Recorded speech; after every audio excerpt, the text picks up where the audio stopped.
У нас Крис Р. Ингрим, штат Техас, США. Это собрание продлится 1,5 часа. Час спикерской и полчаса на вопросы. Если вы хотите задать вопрос спикеру, пожалуйста, напишите его в чате. Наш технический ведущий его получит и передаст спикеру. Спасибо. Пожалуйста, Крис, это твое время. Chris, you're on. You have an hour for the talk and about a half an hour for questions. So 1.5 hours altogether. The stage is yours. Thank you. My name is Chris Raymer. I'm a grateful recovered alcoholic from Ingram, Texas. Меня зовут Крис Реймер. Я благодарный выздоровевший алкоголик из города Инграма, штат Техас. I am delighted to be here. Я счастлив возможности быть здесь. One day I'm going to get to Russia. В один из дней я обязательно окажусь в России. There's some places in the world that I could care less if I ever go. Есть места, в которые мне совершенно не хочется ехать. Yeah, Russia ain't one of them. Но Россия не входит в этот список. But I've gotten a chance to do some talks there, and I know a lot of people there. Мне довелось спикерить там неоднократно, и я знаю некоторых людей в России.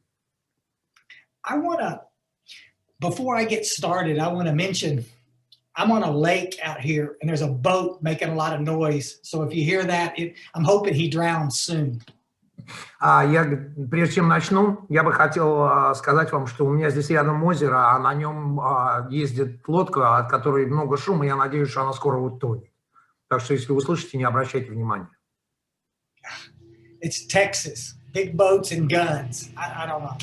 Техас. Большие лодки, большие пушки. Все как мы любим. Real quick, what I want to do in this hour is just share some of my experience. Я хотел бы за этот час поделиться с вами своим опытом. Mine may be different than yours. И у меня, возможно, он другой, нежели у вас. So if what you're doing is working for you, then don't listen to me. Так что если для вас работает то, что вы делаете, можете меня не слушать. I tell you, over the years, all I've tried to do, though, is become a better member of Alcoholics Anonymous. В течение всех этих лет я всего лишь пытаюсь быть как можно лучшим членом сообщества анонимные алкоголики. I try to have an open mind. Пытаюсь быть открытым для новых вещей. Ingram is right in the center of Texas. Инграм находится прямо в середине Техаса. Little bitty town. Маленький городок. But I started drinking near here and, continued to do it for 17 years. Я начал пить недалеко отсюда и продолжал делать это в течение 17 лет. I was a professional chef for a million years. В течение многих лет я был профессиональным поваром. But and that's where, we started drinking a lot. Как вы понимаете, мы пили много. Right after high school, I moved to the big city and continued working in the big hotels. После школы я переехал в большой город и работал в крупных отелях. And for a long time, alcohol worked well, folks. И в течение многих лет алкоголь прекрасно работал для меня, ребят. My twin brother and I we lived together in Houston. Мой брат и я, мы вместе жили в городе Хьюстон, штат Техас. Just a little quick of my story about early 80s. I got married and moved up near Dallas. Немножечко просто моя история. В ранних 80-х я женился и переехал жить возле города Даллас, штат Техас. By this time, alcohol had kind of stopped working. I was just miserable all the time. К этому времени, если честно, алкоголь вообще перестал работать, и я был в совершенно подавленном состоянии все время. I'm still working, but the depression's killing me. Я по-прежнему работал, но депрессия убивала меня. I got married, thinking that would help. Я женился, надеясь, что это как-то решит мою проблему. But one night, I had a big argument with my wife.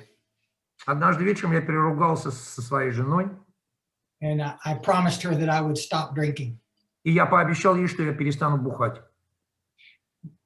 And a week and a half later, I came home and I'd had a beer. Через 1,5 недели я вернулся домой и выпил пиво. And she was done. И все, тема была закончена. Guys, when I told her I was going to stop, I meant it. Поймите, пожалуйста, когда я говорил ей, что я перестану это делать, я имел это в виду. Я был честен. I didn't understand that I didn't have the power to manage that decision. Я не понимал, что у меня нет возможности руководить этим решением. I think it's important that I always say this. Lots of people want to get sober, but don't know how. Это очень важно, вот то, что я сейчас скажу. Поймите, что многие люди хотят протрезветь, но просто не знают как. She left, but I kept going to AA. Она ушла, я проживу сейчас, а я стал продолжать посещать анонимных алкоголиков. The nicest people in the world were in those rooms. Чудесные люди были в этих комнатах. But there wasn't a big book in the place. Но большой книги вы не нашли днем с огнем. We were just talking about your problems. Мы просто говорили о своих проблемах. And we need a place to talk about that. И да, нам нужно место, где мы можем побеседовать об этом. But if all we do is talk about that, we're going to struggle to stay sober. Но если это все, что мы будем делать, нам будет очень трудно оставаться трезвыми. I spent almost 7 years in and out of Alcoholics Anonymous. Я провел практически 7 лет, приходя и уходя из анонимных алкоголиков. Lots of meetings. Много собраний. But no steps and no sponsorship. Но никаких шагов и никакого спонсорства. I had some people that would tell me, don't worry about the steps, just come to meetings. Были люди, которые говорили мне, что ты не волнуйся про шаги, ты ходи на собрание. Yeah. Do they do 90 meetings in 90 days in Russia? Just nod your head if you've heard that. Yeah. Вы ходите, у вас есть эта тема 90 собраний в 90 дней в России? Покивайте, пожалуйста, головой, если есть. Yeah. If I could click my finger and get rid of one thing in Alcoholics Anonymous, that would be it. Если бы я мог просто щелкнув пальцами избавиться от одной из вещей в анонимных алкоголиках, вот это была бы та самая вещь. Don't get me started. Даже начинай. And I'm going to talk more about that in a second. Я поговорю об этом чуть позже. In 1987, I tried to commit suicide. В 87-м я предпринял попытку самоубийства. I'm just miserable. Мне просто ужасно. I can stop drinking for short periods of time, a few weeks, but I get worse, not better. Я могу остановиться на пару недель, чтобы не пить, но мне становится хуже, а не лучше. Y'all's families that are not alcoholic don't understand that. Те в семье, кто не алкоголики, они этого не понимают. When I stop drinking, I get worse. Alcohol's the solution. Когда я перестаю пить, мне становится хуже. То есть алкоголь является моим решением. I'm working at a job I'm no good at. Я работаю на работе, которую я плохо делаю. I'm living in a town I don't want to be in. Я живу в городе, где мне не хочется быть. I got nobody in my. I'm alone. That's what I'm living alone with 2 ferrets. Я живу один с 2 попугаями, ни с кем не общаюсь. They stink. Они плохо пахнут. And I took a couple of bottles of pills and tried to die.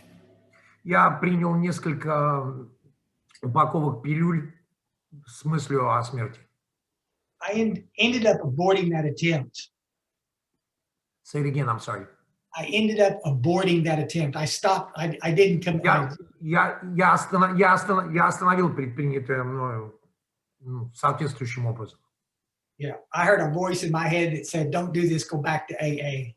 Мне какой-то голос внутри сказал: не делай этого, иди обратно в анонимный.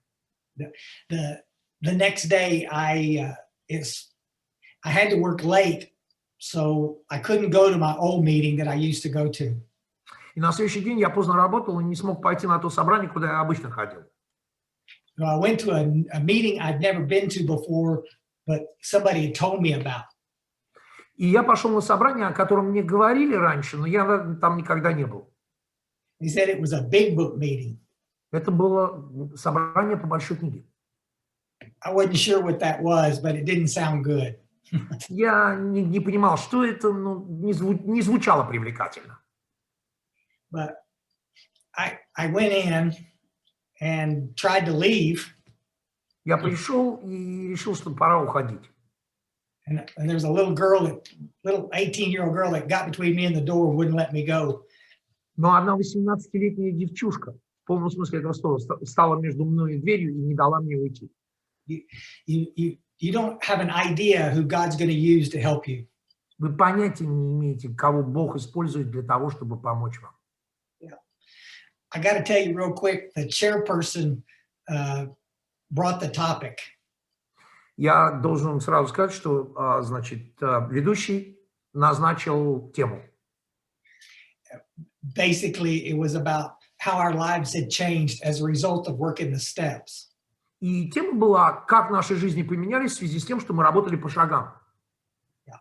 Ordinarily, when you got a newcomer come back, we talk about how we got here. Ну, обычно вы знаете, как принято, когда новичок приходит, все начинают рассказывать о том, как мы сюда попали. Those meetings drive me crazy. Это меня сводит с ума.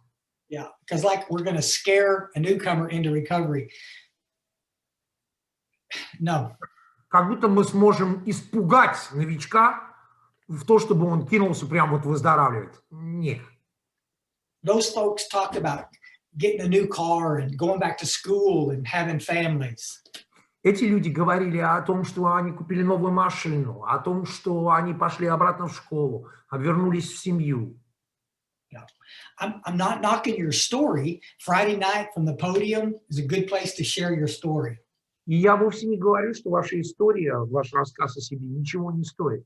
Например, с подиума этим следует поделиться. In a 12-step call, when you're working with a little wet newcomer, tell your story. И когда вы идете на 12-й шаг и работаете с еще пьющим алкашом, расскажите вашу историю. But if we've already got the little guy in a meeting, let's start slinging some hope. Just saying. Но если мы уже привели вот этого бедолагу к нам, да, давайте расскажем ему о том, какие здесь могут быть надежды. Those old guys stopped me that night and qualified me after the meeting. They showed me in the book where it describes the symptoms of alcoholism. И старички в этой группе остановили меня после группы, и они идентифицировали меня. Они показали мне в большой книге описание того, что собой представляет алкоголик. For the first time that night, I understood what was wrong with me. И впервые вот в этот вечер я понял, что со мной не так. I drove home and I'm crying because I finally knew that I didn't have all these psychiatric disorders. I had untreated alcoholism. Я ехал домой и плакал, потому что я наконец-то понял, что нет у меня никаких психических отклонений. У меня просто неизлеченный алкоголизм. The next morning, they started me working the steps. На следующее утро мы начали работать по шагам. That afternoon, I'm working on a 4-step. Ко второй половине дня я уже писал свой 4-й шаг. Yeah. 2 weeks in, I'm sitting on the tailgate of my pickup truck. Через 2 недели я сижу на откидной части своего грузовичка. And it dawns on me that the obsession's lifted. I don't want to drink. I'm done. И вдруг я осознаю, что у меня нет никакого желания пить. Это куда-то исчезло. Все, кончено. That was 33 years ago. Это было 33 года тому назад. I still drive a pickup. Everybody in Texas drives a pickup. Я по-прежнему езжу на грузовичке. Все тут ездят на грузовичках. The trick was for me is to work the steps at a quick pace. А задача моей была работать по шагам как можно быстрее. So I want to talk a little bit about sponsorship. Поэтому я поговорю немножко о спонсорстве.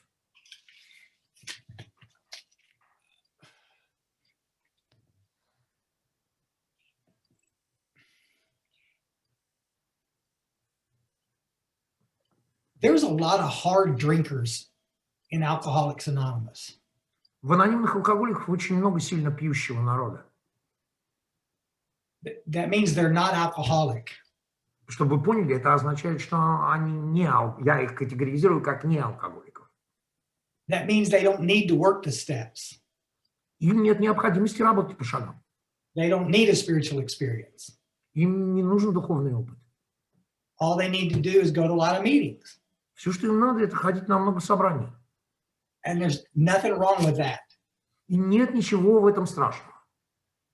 Unless they're trying to work with a real alcoholic. Разве что они пытаются работать с настоящим алкоголиком. Yeah. Вот тогда это опасно. Gregory, can you see this? Do they have that in Russian? Взгляд, show it again. A member's eye view of Okay. Alcoholics Anonymous. Взгляд члена сообщества на сообщество анонимные алкоголики. Брошюра. Надо будет посмотреть, как она по-русски называется. I don't know if they have it in Russian. I'm pretty sure they do, but it's probably strange to translate. It was written from a series of talks that this guy did in 1968. Эта брошюра составлена из нескольких спикерских, которые один человек сделал в 1968 году. It's terrific. Потрясающая брошюра. But it talks about the danger of trying to stay sober just going to meetings. Это говорит об опасности попытки оставаться трезвым, просто посещая собрания. Yeah. That circle triangle that we have or used to have in our book. Этот вот круг и треугольник, который раньше был у нас в книге. Talks about recovery, 12 steps, unity, meetings, and service, which is, yeah. Говорит о, вы знаете, в треугольнике у нас есть выздоровление, да, это 12 шагов, у нас есть наше единство, это, кстати, собрание, и, разумеется, там есть служение. The old guys, when I got sober, they got me so involved in service work, and it turned into sponsorship. Вот те старички, которые показали мне путь, они сразу меня запустили в служение, которое, в общем-то, в основном превратилось в спонсорство. But I mean, there's lots of ways to be of service. Есть масса способов быть в служении. Bill Wilson, I've got these little stickers.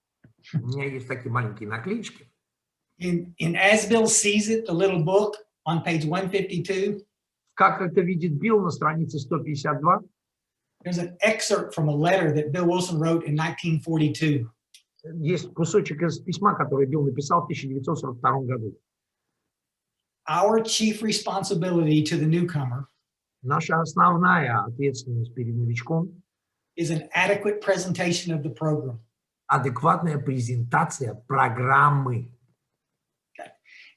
Just, we have a big sign in our AA club that says that.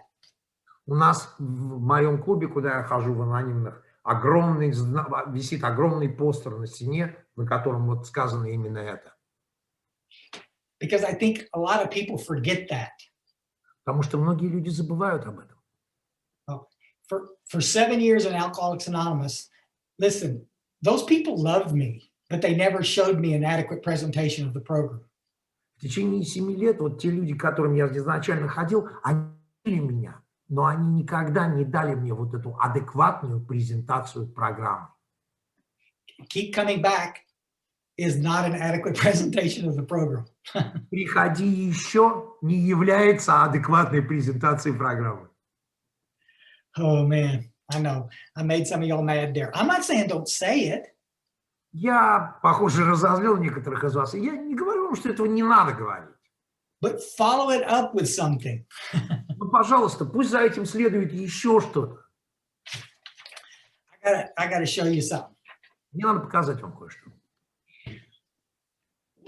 In the United States, most big cities have an intergroup association. А в основном в больших городах имеется так называемая интергруппа, where they sell books and chips, tokens.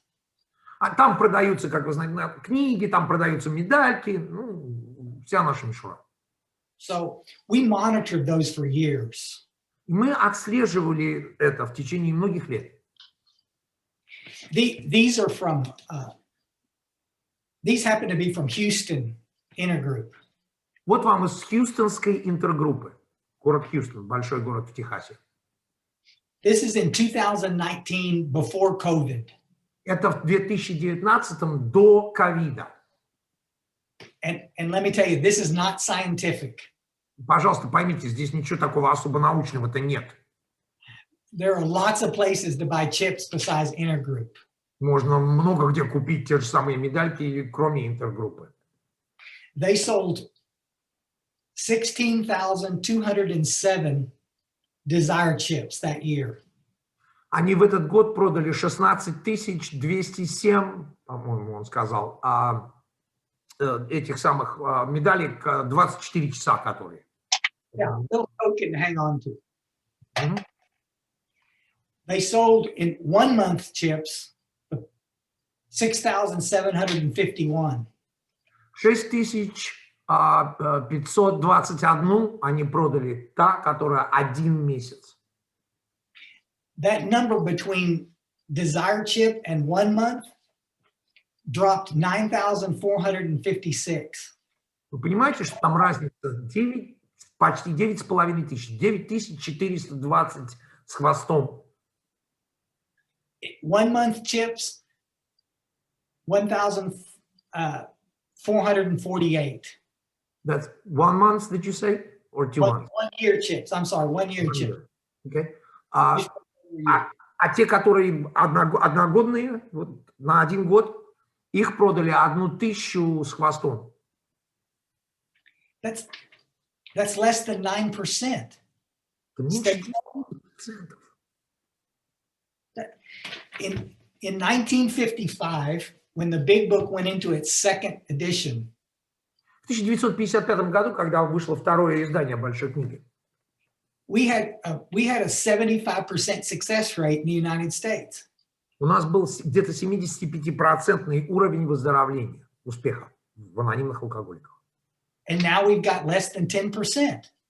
А сейчас меньше 10, ребята.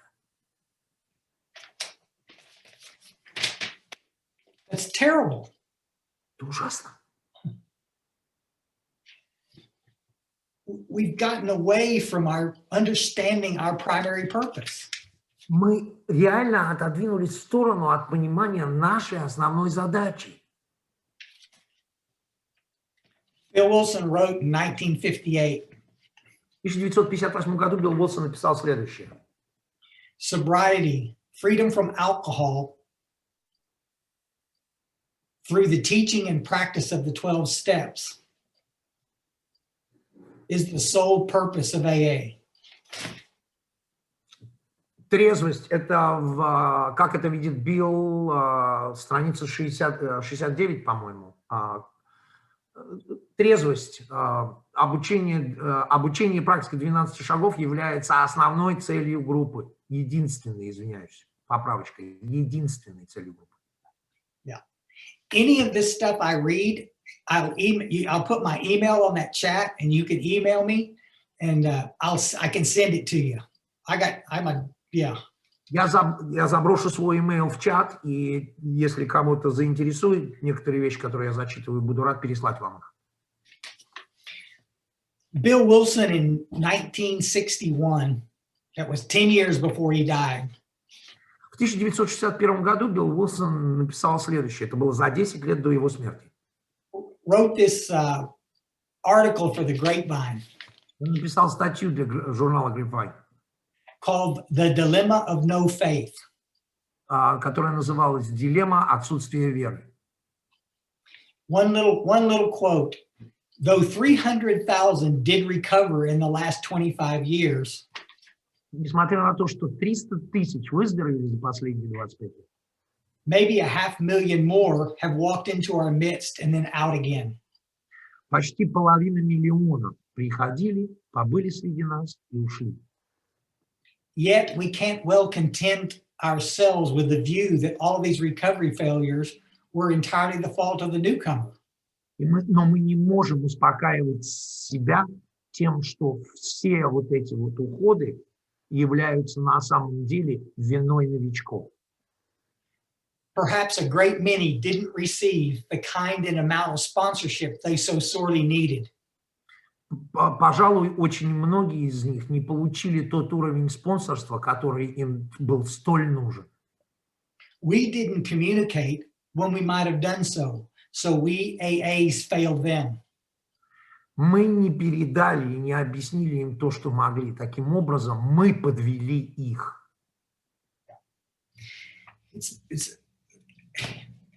Nowhere in the big book does it spend time talking about sponsorship as a word, but it talks about it as an action over and over. Нигде в большой книге не говорится о спонсорстве вот с использованием непосредственного слова. Но говорится о нем в большой книге практически все время, снова и снова и снова и снова. On Bill Wilson's last trip to treatment, this was his 4th time. Когда последний раз Билл Уилсон пошел выздоравливать от своего пьянства, это был уже 4-й, кстати, раз. At Towns Hospital. В госпитале Таунса. This little friend of his named Abby Thatcher helped him get well, came to the hospital to visit him. Его дружок, которого звали Эбби Тэтчер, вы слышали это имя, приходил к нему, и он помог ему выздороветь.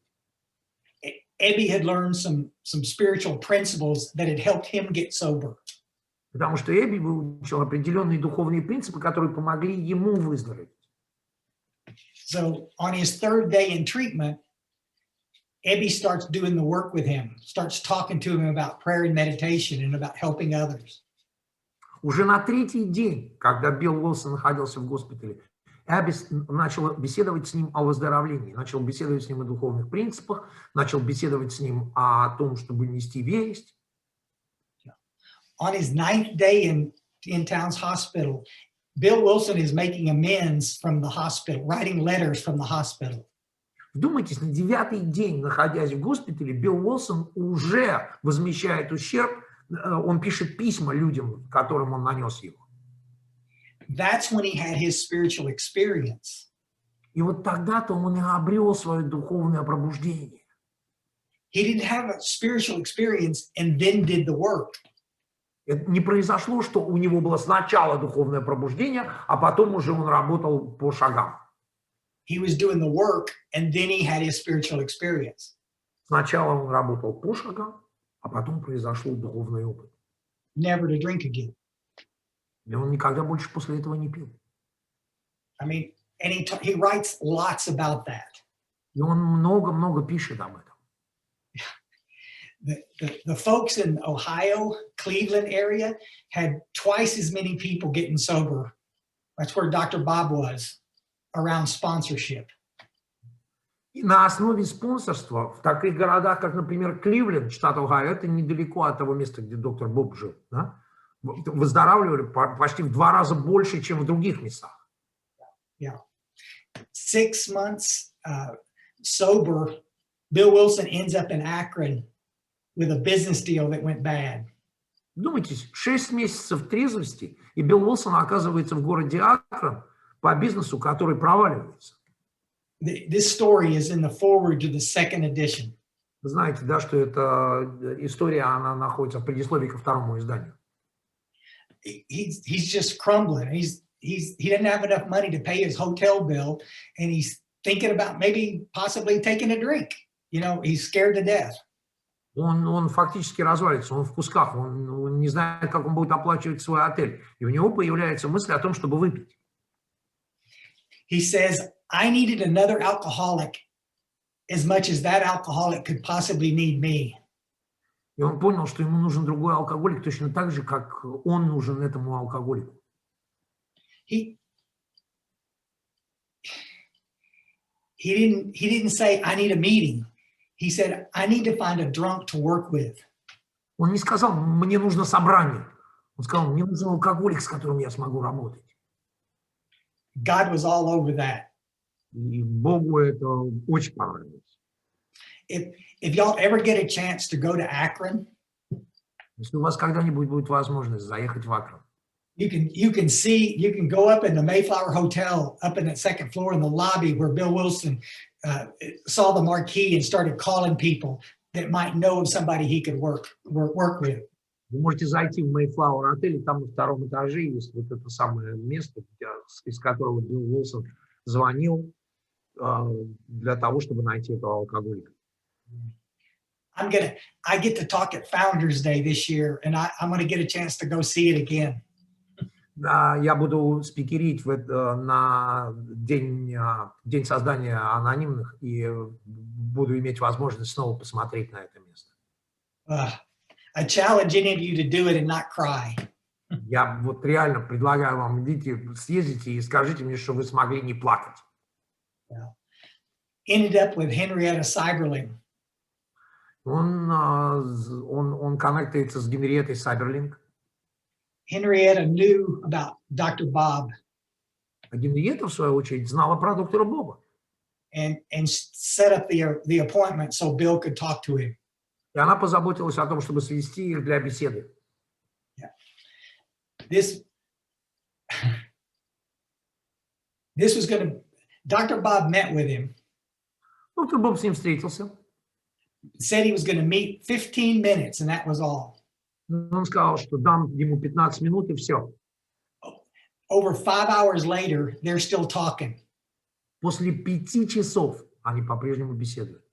Y'all remember how that was? The first person you sat and talked to that actually understood what you were going through? Вы помните, как это было, когда вы впервые сели с человеком, который понял, о чем вы говорите? Yeah. Bill Wilson said, there's a great little line that Bill Wilson wrote. He says, and something passed between us. И Билл Уилсон написал такое, что что-то произошло между нами двумя. It's beautiful. Yes. One alcoholic talking to another alcoholic. Да, вот один алкоголик, беседующий с другим алкоголиком. Sharing the hope. Делился с ним надеждой. A few days later, they went and found alcoholic number 3. Через несколько дней они пошли и нашли третьего алкоголика. Yeah. And number 4 and number 5. I mean. А потом пошло 4-й, 5-й, ну, и, как вы понимаете, так далее. In 1939, they actually published the big book of Alcoholics Anonymous. В 1939-м они наконец-то опубликовали большую книгу. Which allowed a lot of people to start hearing what the message really was.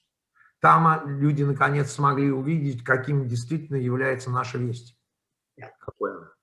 Again, I can send you links to all the history sites that talk specifically about what we're talking about. This idea of one alcoholic helping another alcoholic is the foundation stone of our program. Я могу прислать вам кучу исторических сайтов, и везде на них вы обнаружите, что речь все время ведется о том, что один алкоголик беседует с другим алкоголиком. Это является основанием всего того, что мы делаем. Yeah. There was a study in the early 2000s. В ранних 2000-х была одна, изучали эту тему. Very select, controlled group of addicts that they worked with. Группа людей, с которыми работали, была, так сказать, контролируема. Они в обозримом помещении все находились. They looked at the results of having a sponsor versus being a sponsor. Они посмотрели на результаты того, как это быть спонсируемым или быть спонсором. Both important, but the ones that were sponsoring way outweighed in the sobriety. They stayed sober more than anybody else. И то, и другое очень важно. Но те, кто спонсировали, среди них оказалось гораздо больше трезвого народу и гораздо более твердой трезвости, чем среди другого контингента. Which is what Bill Wilson knew all along. It's working with you that I get to stay sober.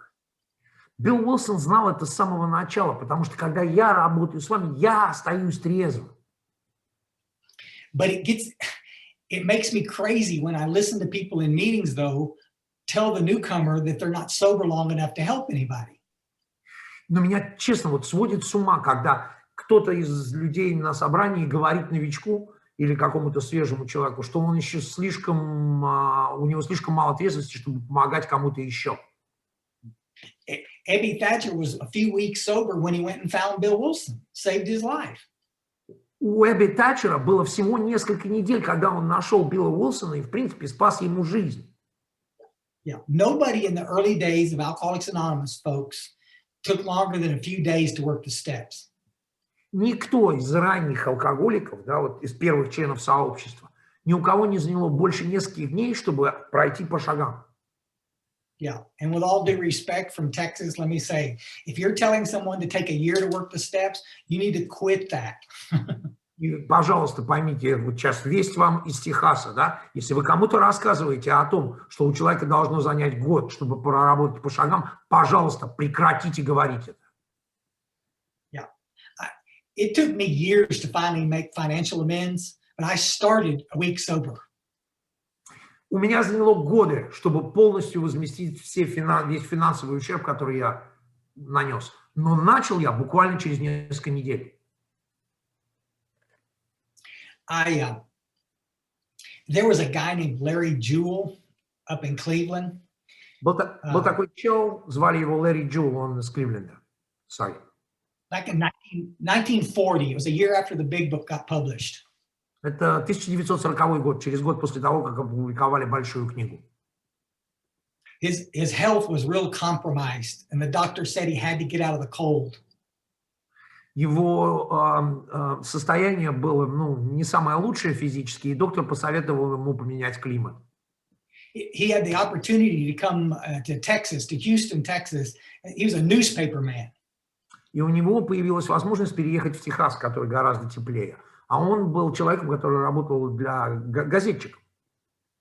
So the guys in AA took up a collection and got him a train ticket to Houston. И ребята в анонимных собрали ему деньги и купили ему билет на поезд, который привез его в Хьюстон. And they gave him a big book. Дали ему большую книгу. He'd never been to a meeting. Он до этого никогда не был на собрании. But he read the book on the way to Houston. Он прочитал книгу по дороге в Хьюстон. When he got to Houston, he started writing some articles for the newspaper about Alcoholics Anonymous. Когда он приехал в Хьюстон, он пошел работать в газету и стал писать там статьи об анонимных алкоголиках. Some of AA's first pamphlets were written by Larry Jewell. Одни из первых памфлетов от наших брошюр были написаны человеком по имени Ларри Джул. But all the meetings in Texas started from this one little guy trying to help other alcoholics.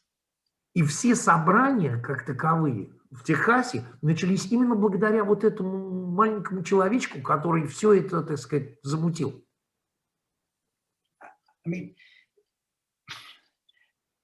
we don't have any idea how God's going to use us if we will put ourselves in that position of willingness. Ребят, мы понятия не имеем, как нас Бог использует, если мы поставим себя в позицию готовности. Amazing. Удивительно. I was lucky when I got sober that those old timers didn't spend a lot of time telling me what I couldn't do. Мне реально повезло, потому что старички, которые работали со мной, они не тратили время на то, чтобы рассказывать мне, что мне нельзя делать. Yeah. They explained our primary purpose, which was our job is to help that newcomer understand what the program is about.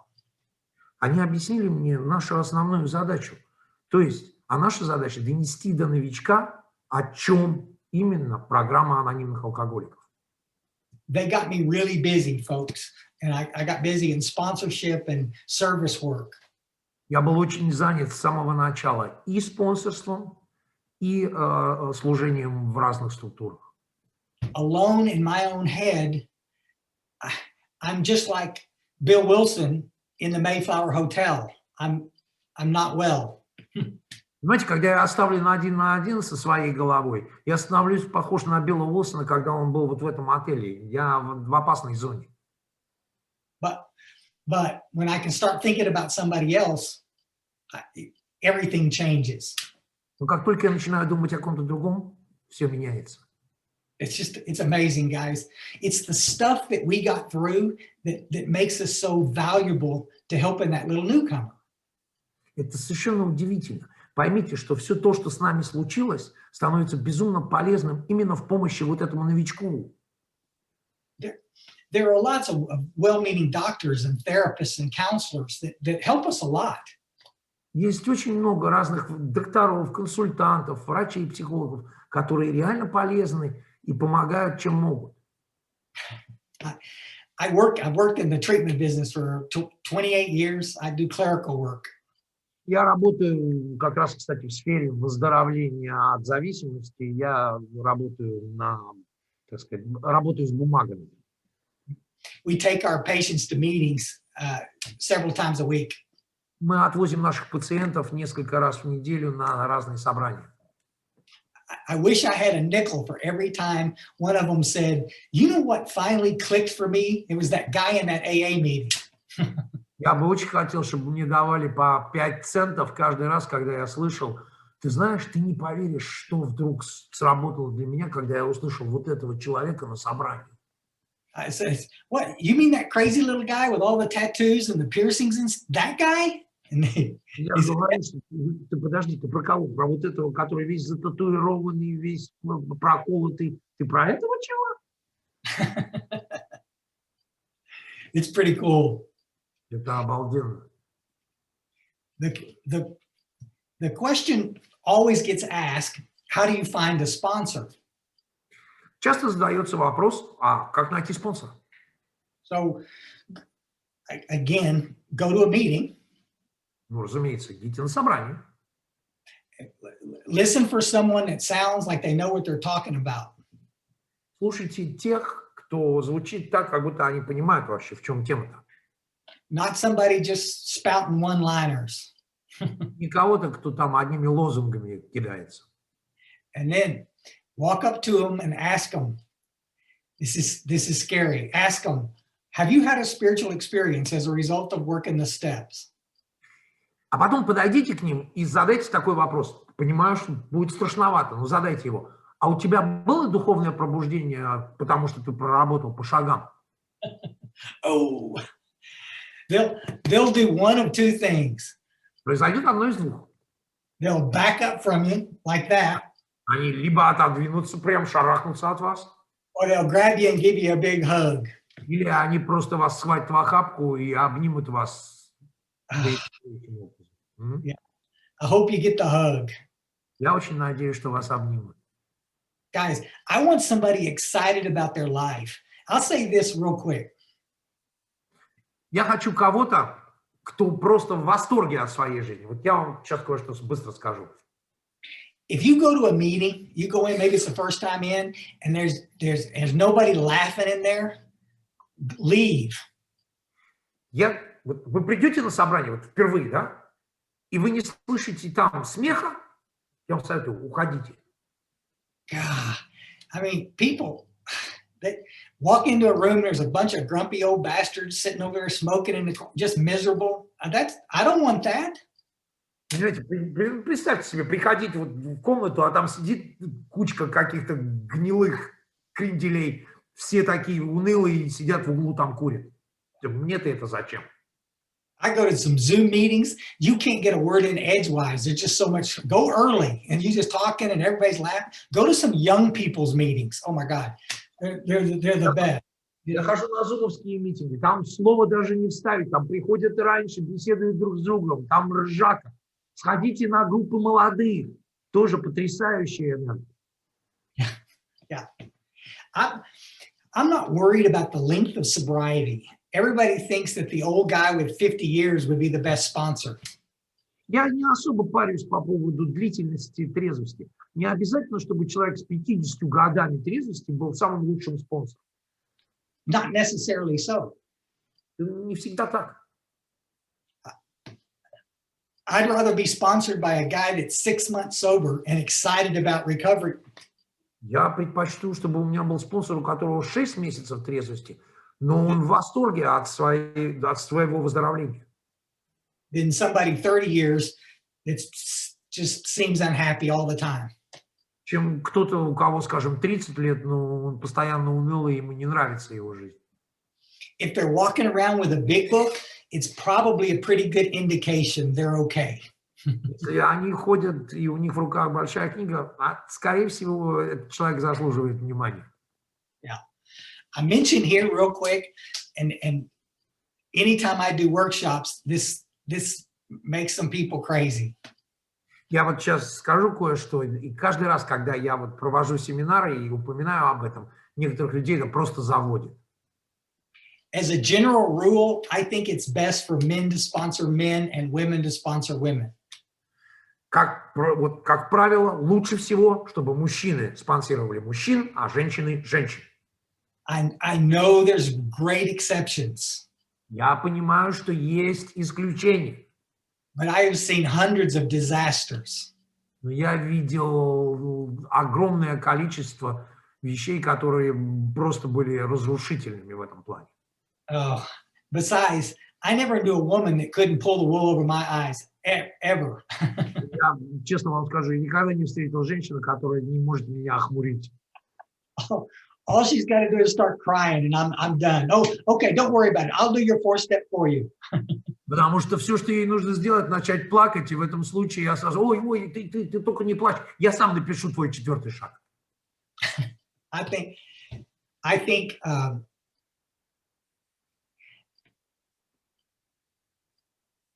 it's perfectly okay too, the other side of this, to fire a sponsor if things are not working out. Это абсолютно нормально расстаться со спонсором, если это не работает. This seems to be particularly harder for some women. И обычно, я обратил внимание, это несколько тяжелее для женщин.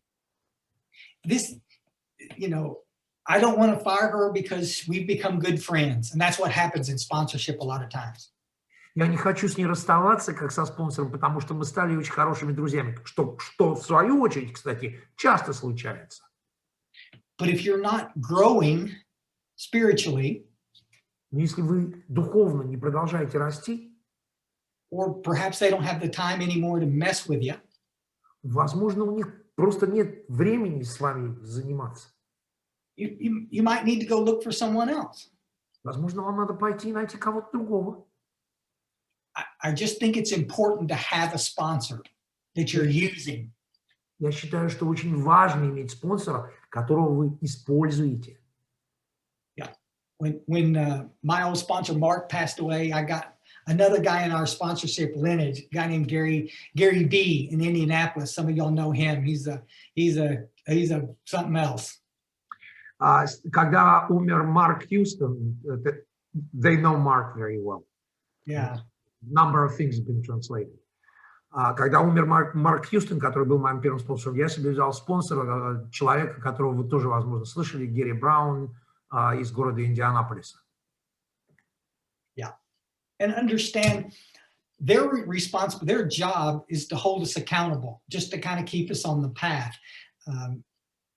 Их задача, на самом деле. Yeah.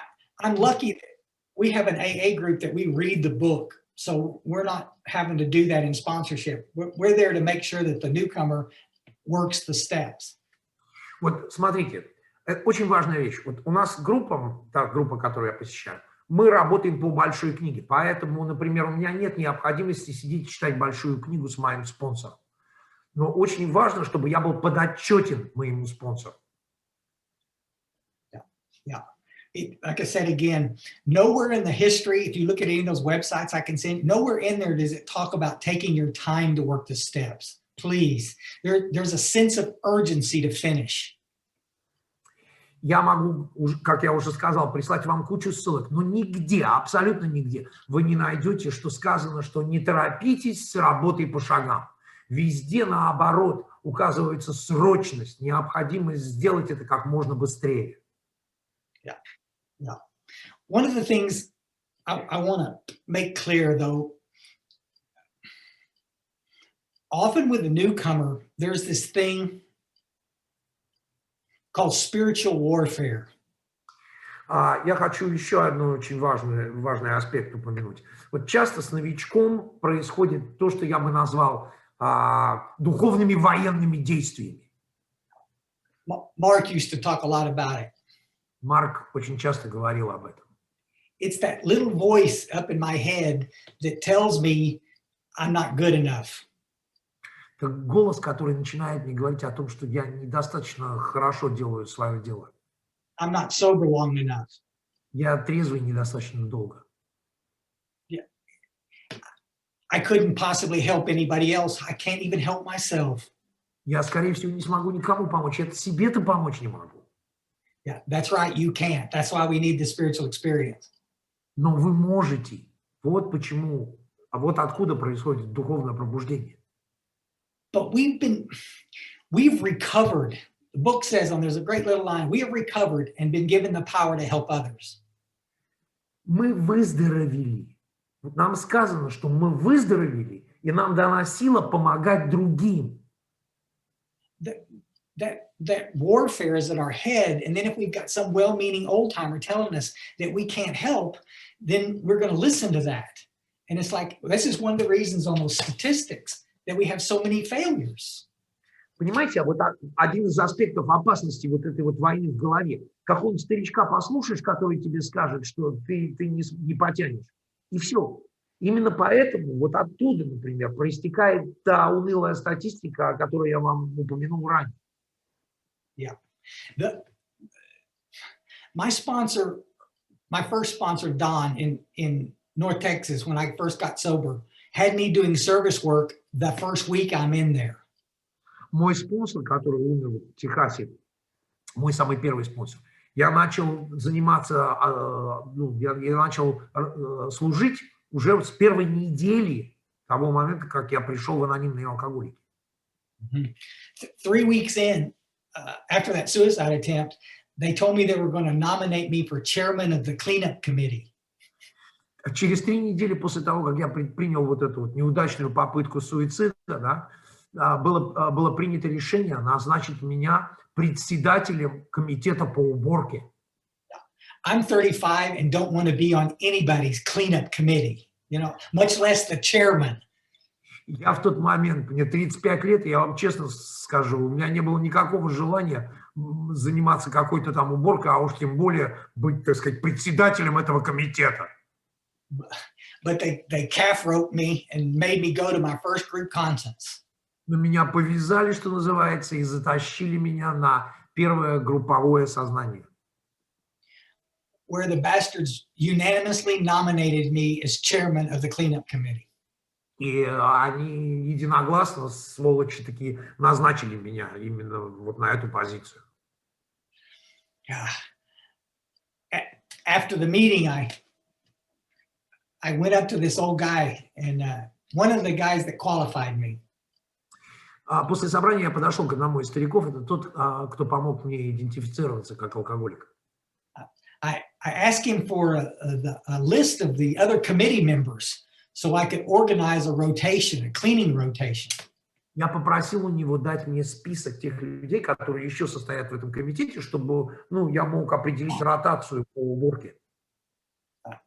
He spit coffee clear across the kitchen. He said, "There's no committee. You're the cleanup guy. Here's the keys." У него аж кофе вылетело изо рта. Он сказал, нету никакого комитета. Ты уборщик. Вот тебе ключи. I was mad. Я злой был. I thought I was going to get a little office in the club or something like that, Я думал, у меня в клубе будет такой маленький офис. I stayed gone for 2 days. 2 дня я не приходил туда. I was going to punish them. Я решил их наказать. And then I got off early one day about 1 o'clock and went in that club and locked myself in. И однажды я освободился с работы пораньше, приехал в клуб и закрыл себя. And I cleaned that clubhouse like you wouldn't believe. Я прибрался там, как вы себе даже представить не можете. All those nasty coffee pots. Я вычистил все вот эти вот кофейники. in those AA bathrooms. What's up with that? But no. Вот эти туалеты, вообще что это? Вот ээевские туалеты, вы их видели? Maybe the bathrooms in Russia are clean. I don't know. Может быть, туалеты в России чистые, я не знаю, не берусь. But I know how to clean. Но я уверяю вас, я знаю, как наводить порядок. Meeting starts in 30 minutes. I got a pot of coffee made, and I'm sitting just by myself in that club. И вот я сижу в этом чистом клубе, я уже подготовил кофе, и через 30 минут начинается собрание. И вот я сижу там один. Soaking wet. I'm sweating. Я просто вспотел, я весь мокрый. Yeah. And I hear the matriarch of the group walk in. She's like old, she's like 140 years old. И я слышу, как на собрание входит наша, так сказать, матриарх. Ей там, по-моему, вообще под 140 лет, она старушка. Она, значит, входит. I hear her slipping in that kitchen and she's squealing. Я слышу, как она аж повизгивает на кухне там. She looked around that door and she says, did you clean this place? Она посмотрела из-за двери на меня и говорит, это ты убрался тут? Yes, ma'am. Да. And she walked around behind me and she got her little bony arm around my neck and gave me a little back hug right there. Just a little tight. She said, boy, we need you. Она подошла, обняла меня своей костлявой ручоночкой такой вот, просто вот прижала к себе и говорит, мы нуждаемся в тебе. I want to cry every time I tell that story. Я вам честно скажу, у меня слезы наворачиваются на глаза каждый раз, когда я об этом вспоминаю. I'm not even a month away from a suicide attempt. Мне еще месяца не было на тот момент вот с предпринятой мною попытки суицида. I didn't attempt that because I was drinking. I attempted it because I felt so useless. I mentioned before.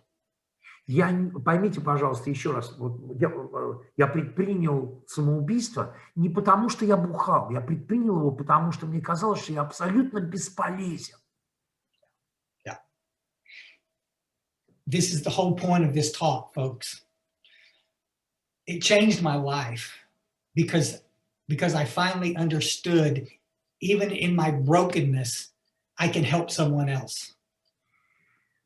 Вот это-то и есть суть того, что я вам здесь рассказываю. Потому что вот в тот момент мое понимание того, для чего я здесь, изменилось.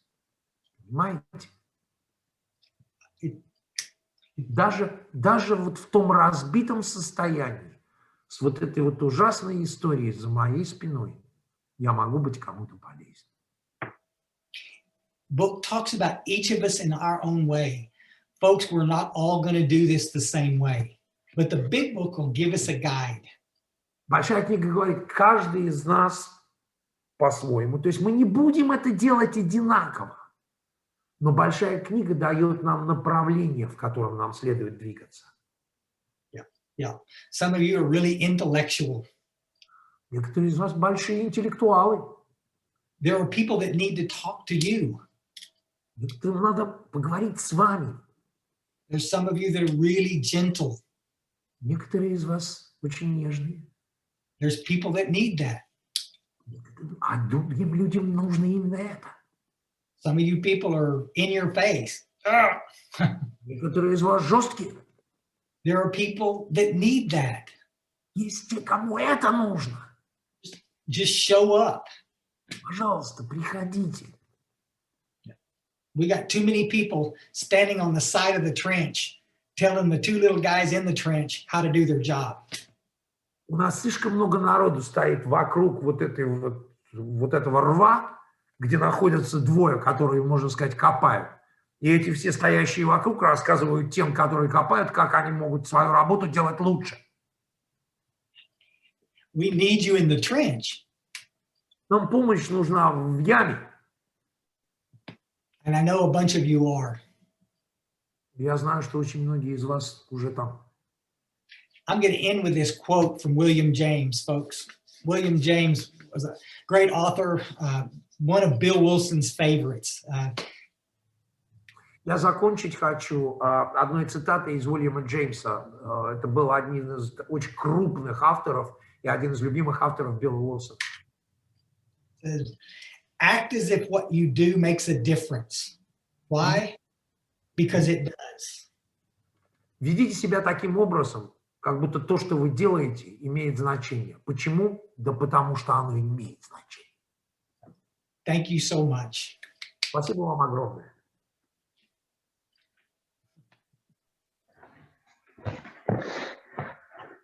Спасибо, Крис.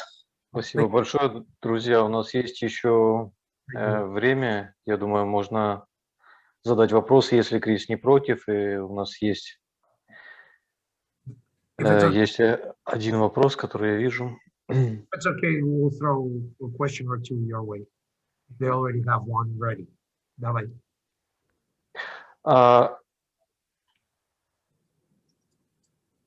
Албена, Болгария, благодарит за все и задает такой вопрос, как идти по шагам, если новичок срывается раз в 2 месяца.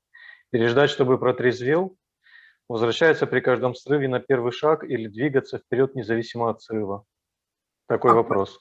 Question from Bulgaria, of all places, okay? And the young lady is asking how to work with a guy, with a sponsee that pretty much slips every 2 months, then comes back. And what are you to do with the one like that? Should you go ahead and take him or her, for that matter, back to the first step, or should you go ahead and proceed with steps? I mean, because perpetual relapser.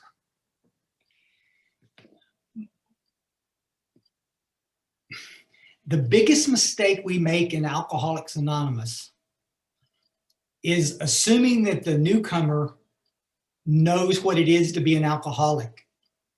Одна из самых больших ошибок, которые мы совершаем в анонимных алкоголиках, мы предполагаем, что тот, кто только что пришел, новичок, понимает, что такое быть алкоголиком. If we can make sure they understand the symptoms, the physical craving and the mental obsession, they'll have a better chance of staying sober. Если мы реально позаботимся о том, чтобы у них было понимание относительно тяги и относительно одержимости, то у них есть гораздо более высокий шанс остаться трезвыми. With a lot of these relapsers, we find that they're putting stuff in their system that triggers the craving. It might be medications, it might be food that has alcohol in it. They're just, it doesn't matter, it'll trigger the craving and they'll be off to the stupid races. Most alcoholics relapse around drugs. Очень многие алкоголики срываются на разного рода наркотиках или медицине. И подобного рода вещи могут послужить триггером, и в таком случае у человека появляется тяга. Возможно, человек что-то в еде имеет консистенцию алкоголя. Возможно, человек принимает какие-то лекарства, которые вызывают у него желание выпить. Но вот за такими вещами следует проследить.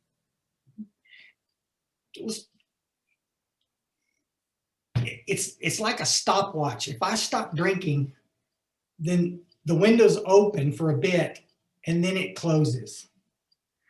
Это, знаете, у этого есть как временной фактор, да, вот как секундомер. Когда я перестаю пить, приоткрывается дверь, но спустя какое-то время эта дверь закроется. Biggest mistake we make is going too slow. So I would say, let's get them through the work as quick as possible. Even if they're having trouble staying sober, get them on through the work and they may stay sober. И одна из самых больших вещей, это потому что мы двигаемся по шагам достаточно медленно. Постарайтесь двинуть их через шаги как можно быстрее. И давайте посмотрим, скорее всего, они останутся трезвыми, даже если они средники. No. I had a local guy that said, tell him one of the guys I worked with, he says, you stay sober 90 days and then maybe we'll work the steps together. It's like, man, if I could stay sober 90 days without working the steps, I wouldn't be here. Это знаете, как мне довелось слышать такую вещь, как человек говорит другому, ну ты 90 дней пробудь трезвым, а потом мы начнем работать по шагам. Он говорит, блин, если бы я мог оставаться 90 дней трезвым, мне нахрен шаги бы были не нужны. Just a clarification. What do you normally do in a case scenario like this? Do you get back to the first step, talking about that, or do you just take it like, let's say, let's go into the inventory process or whatever? If I think they're vague in any way about the first step, I'll go back over it with them. Если у меня есть чувство, что у него или у нее есть какой-то аспект непонимания вот именно сути одержимости и тяги, то я вернусь к, так сказать, мы пройдем еще раз эту информацию. В противном случае я двигаю вперед. But that takes 30 minutes, Gregory. That takes a short period of time. Ну реально, сделать это, ну полчаса. I have a little outline that I did ages, just that outlines how to go over quickly the first step with a newcomer. I can send it. It's real quick. You can translate it and get it out there. Okay, shoot it off to me. Okay, okay.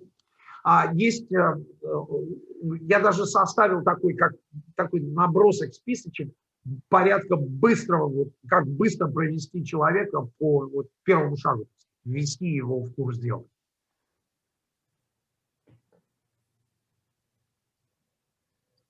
Do we have any more questions?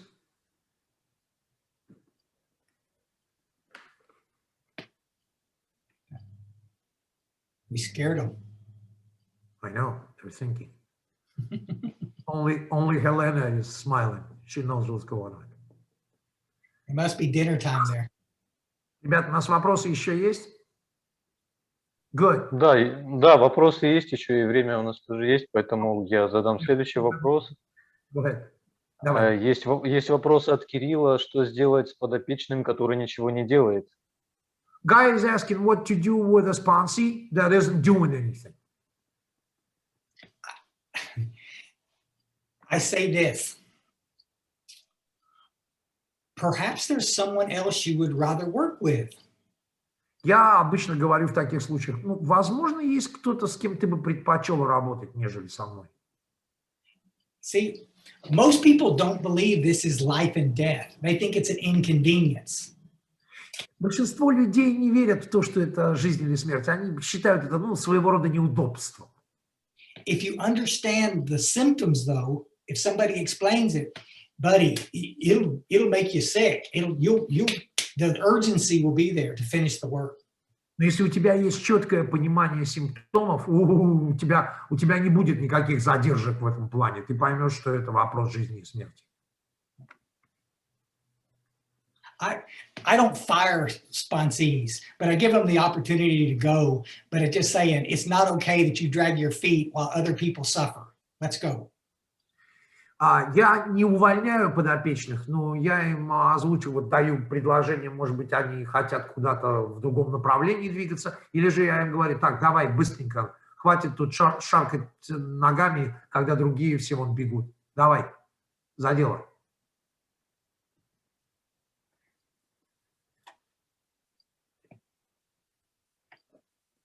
Что у нас следующее? Да, здесь вопрос, точнее не вопрос, а напоминание о том, что Крис обещал сказать о том, почему ему не нравится программа 90 дней, 90 групп. Если это возможно, то можно сейчас это сделать.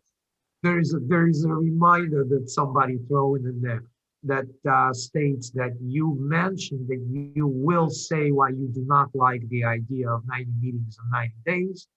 And that you will talk about it later, but you never explain why you don't like it. So they're wondering. It sets people up for failure. Это подставляет человека под провал.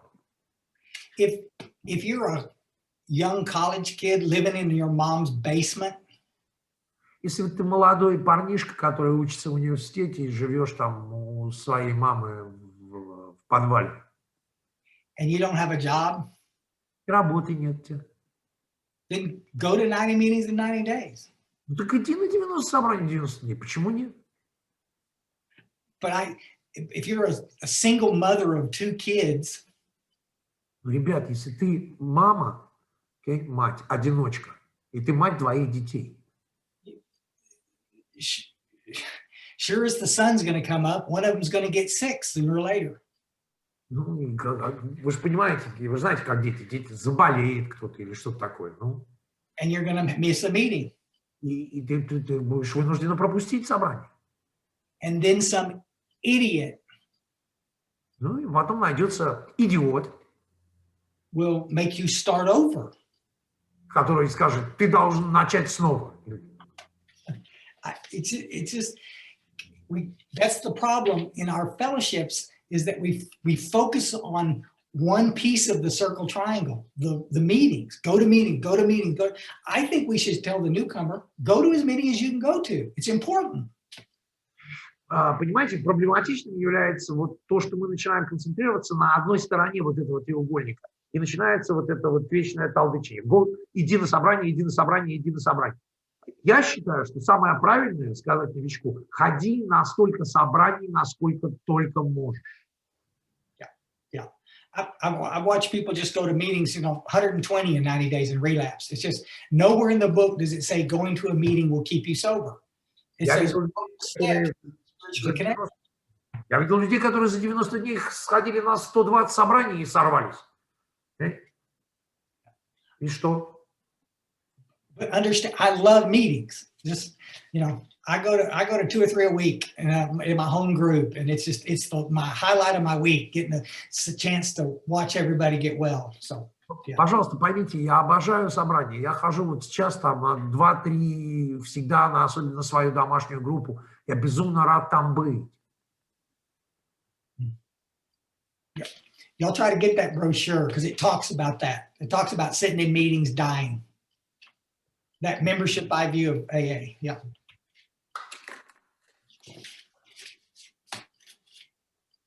Вот в эту брошюрку членство, взгляд на членство в AA.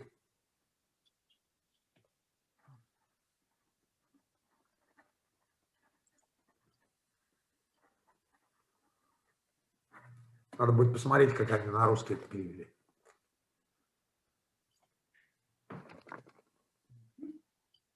Any more questions?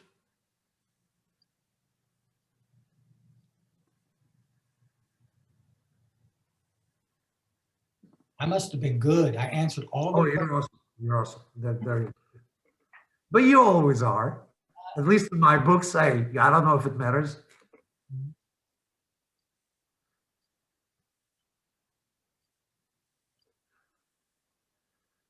Ну что? Мы можем задать следующий вопрос? Да, конечно. One more. Да, Галина спрашивает, как понять, растешь ли ты духовно? A young lady is asking, how do you know that you are growing spiritually?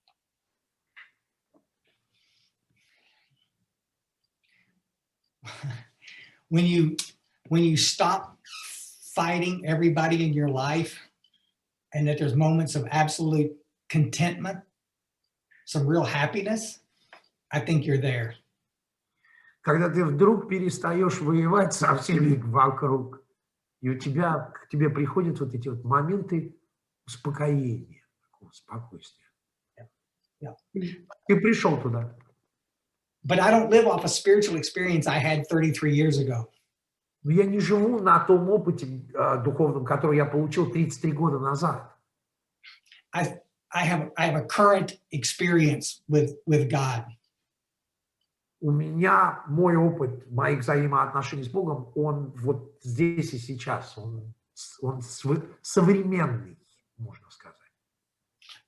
Wednesday night, leaving the meeting, I'm in a hurry to get home. В среду вечером я возвращался с собрания, я торопился ехать домой. I'm turning out the lights, and I notice in the little patio, there's a little guy sitting by himself. И я вот уже выключаю свет в комнате, и вдруг я вижу на балконе там сидит парнишка какой-то. Somebody was supposed to pick him up, but didn't. Кто-то должен был его забрать, но так получилось, что его не забрали. And I don't want to talk to him anymore because then he's going to ask me to take him home. Если честно, я не очень хочу с ним разговаривать, потому что я полагаю, что он попросит меня, чтобы я отвез его домой. Did I mention I'm very busy? Разве я вам не сказал, что я вообще очень занятой человек? Yeah. And I stopped at my car and turned around and walked back up to the table. Я остановился, я дошел до своей машины, остановился, развернулся и пошел обратно. Just, hey, what's up? Здорово. And sure enough, and I said, come on, let's go. И таки да, вот оно было вот так. Я говорю, хорошо, все, поехали. And I had to go way out of my way to take this little knucklehead home. Мне пришлось повезти этого долбика совсем не рядом с моим домом, если честно. And driving back into my parking lot at home, I was as happy and contented as I can be because I knew that I did what I was supposed to do. It wasn't a coincidence that I was there when that kid needed some help. И я должен вам сказать, что когда я возвращался на парковку возле своего дома, я был просто счастлив, потому что знал, реально знал, что я сделал то, что нужно было сделать. Sometimes God doesn't show up as rainbows and butterflies. Sometimes it's just a smile on a little kid's face. Ребят, Бог не всегда появляется там в цветочках и бабочках и радугах. Иногда это просто улыбка на чем-то лице, например, на детском. It's heaven. Thank you. Вот таким является рай. Можно дальше, да? Да. Следующий вопрос от Лилии из Санкт-Петербурга. Она спрашивает, как работать с атеистами. Lily, a young lady from St. Petersburg, is asking, how do you work with atheists?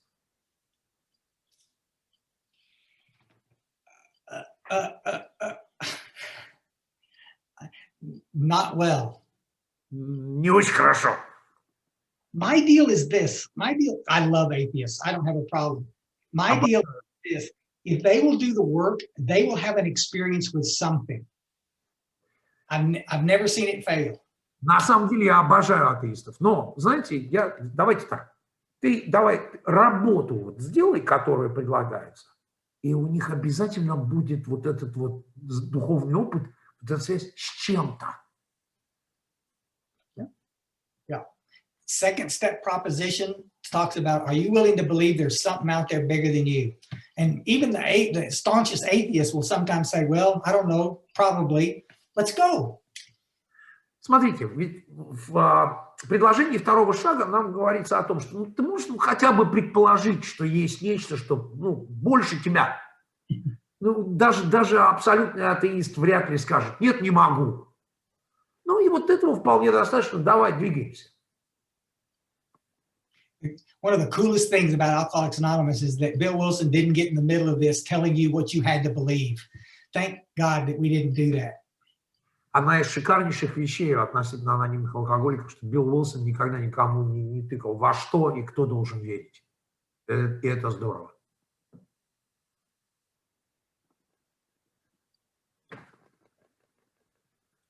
Следующий вопрос. Да, Вика спрашивает, какие слова нужно сказать подспонсорному при первой встрече. Victoria is asking, what should you say to future sponsee when you very first meet her, I guess? What would be your first words? Howdy. Привет. I ask them if they got a big book. Я спрашиваю, если у них есть большая книга. And then ask them if they're willing to maybe get through that work and look at some stuff. Предлагаю им поработать и посмотреть кое-что, на что придется так или иначе смотреть в любом случае. I go over first step in the first meeting. I don't say, I'll meet you next week. I don't do that because the clock's ticking. Again, the window's closing. Я продвигаю человека вот на первой же встрече. Мы проходим по первому шагу, потому что часы тикают.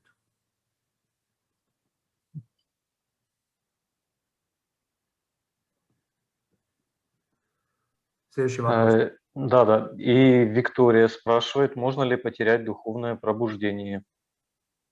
Also, Victoria is asking, is it possible to lose your spiritual experience?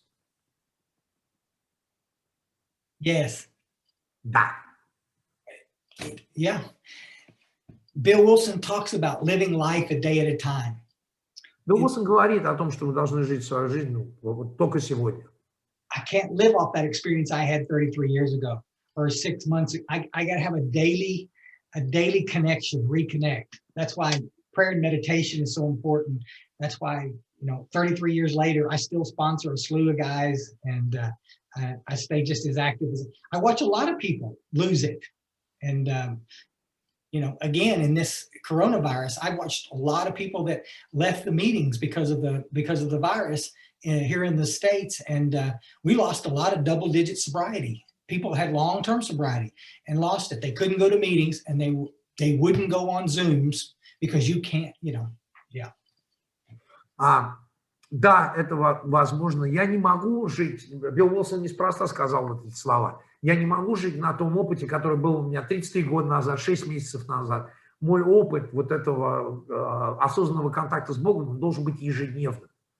И в связи с этим, кстати, вот особенно в последнее время, в связи с пандемией, к сожалению, многие люди потеряли это, и я был свидетелем этого. У нас люди, у которых трезвость, двузначно потеряли, потому что они перестали ходить на собрания, понимаете, они перестали там молиться, они перестали делать это, то, все, пятое, десятое.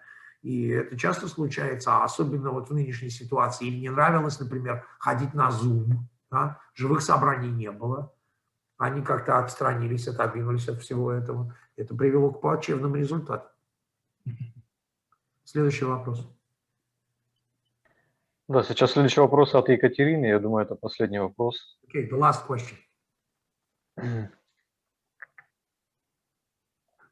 Новичок обращается с запросом. Мой спонсор говорит мне делать то, чего нет в большой книге. Ходить 90 на 90, молиться по 40 минут конкретными молитвами, созваниваться ровно в 16:00. Я так не могу. Мне уйти от этого спонсора. Что делать? Брать подспонсорного или говорить ему, что Бог дал такого спонсора, и рекомендовать возвращаться обратно и не воротить нос? Whoa. Okay. We have a young lady who's asking the following. She has a sponsor that demands of her 90 meetings in 90 days, 40 minutes of prayer, specific prayers every day. Что там еще было, кроме молитв? Еще что-то, напомню.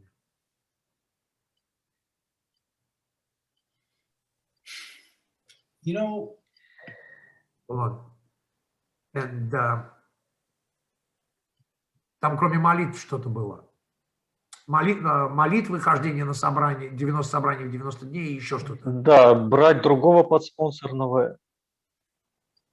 And take another sponsee, etc. It's way too rigid, can't handle it, but should I go ahead and leave that sponsor and find myself a different one? Or should I just, kind of bite the bullet and continue doing what I'm told, because she tells me to do things that aren't in the big book? Yeah. And I'm sure her heart's in the right place, and I would never tell her to leave that sponsor. I'm sure her heart's. I just think the simplest way to do this is outlined in the big book. And there's nothing in there that's rigid about you have to do this. It's just, I have some things I ask my guys to do, but it's a request, not a demand. Понимаете, я ни в коем случае не говорю ей, чтобы она уходила от своего спонсора, и, возможно, она даже любит своего спонсора. Дело ведь в том, что самые простые основные инструкции, они в большой книге. Да? Может ли так быть, что кто-то отклоняется куда-то? Наверное, может быть. Я не считаю, что что-либо в большой книге является абсолютным требованием вот так и только так. Что, видимо, следует поговорить об этом. Should she talk to her sponsor about that, Chris? Yeah. If you can't talk to your sponsor about stuff you're concerned about, you need another sponsor. Вот. I don't own my sponsees. They're friends. Вот здесь надо понимать, что о подобного рода вещах следует разговаривать со своим спонсором, Потому что если ты не можешь поговорить со своим спонсором, вот открыто и честно, то реально тебе, вот в этом случае тебе следует поменять спонсора. Я для своих подопечных друг в первую очередь. The end result is, am I happy? Am I feeling some power in my life? If I'm not, then I need to look at that, because this program is about power. Это программа об обретении силы. Если я чувствую себя нехорошо, если я недоволен тем, что происходит, теми результатами, которые я получаю, мне серьезно следует взглянуть на ситуацию. В противном случае все нормально.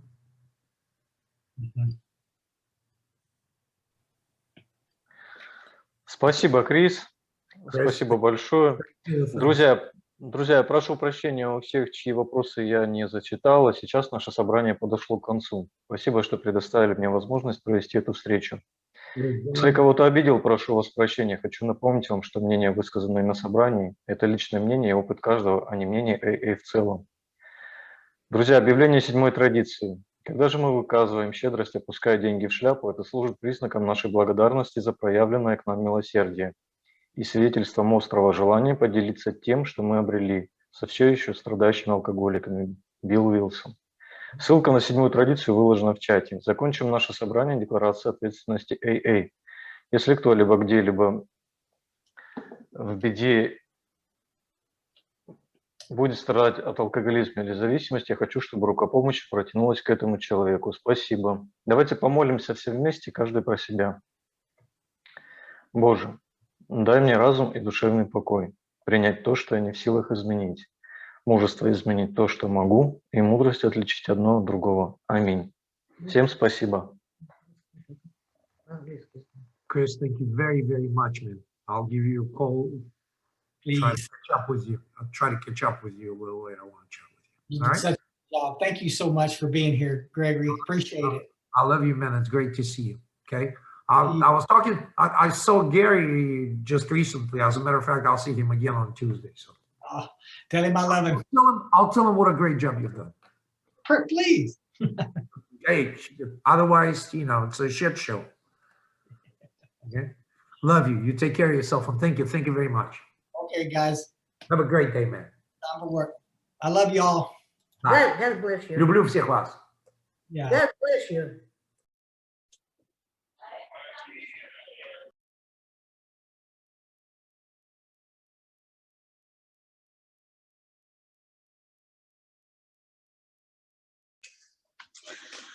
Огромное всем спасибо, друзья. Готовим следующий блок благодарности. Напоминаю, все, кто записан в следующий блок благодарности, пожалуйста, переименовывайте себя, пишите благодарности и имя и город, ваше имя и город, чтобы мы могли легко найти вас. Спасибо.